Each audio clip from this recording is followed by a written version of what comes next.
Testingin natin itong isang lugaw na nasa lata. Pero hindi itong hawak ko na ito ha. Kasi na ano na natin yan nung una. Nailabas ko na. Ito. Yan, ito yung ating bubuksan. Meron na siyang kasamang disposable na kutsara. Maganda ang kutsara nito kasi mahaba. Unlike dun sa iba na medyo maikli sila. Ito kasi mahaba. So mabilis. Maganda siyang gamitin. Abot hanggang ilalim. Natikman ko na rin ito dati. Yan. Masarap yan. Hindi siya masyadong matamis. Marami siyang, ayan o, marami siyang kasama na mga buto-buto. Iba-ibang klaseng mga buto-buto. Hindi ko alam kung anong mga pangalan.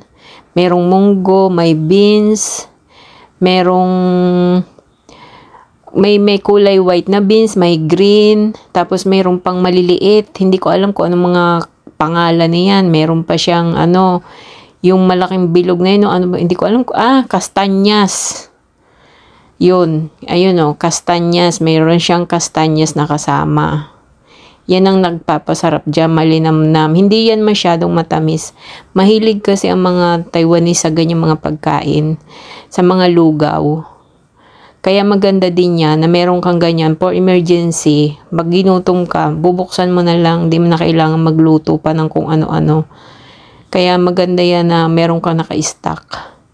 Yan na yung pagkain ko. Almusal. Almusal na kasama yung kaunting tanghalian kasi mag-11 na. Masarap yan, hindi yan masyadong matamis. I-try nyo. Ito kasing isang ito na nailabas ko na noon. Ito, marami siyang red bean kaya mapula siya. More on ang red bean pero marami din siyang mga nuts na kasama. Ayan o. Itong isa hindi siya red bean. Ayan.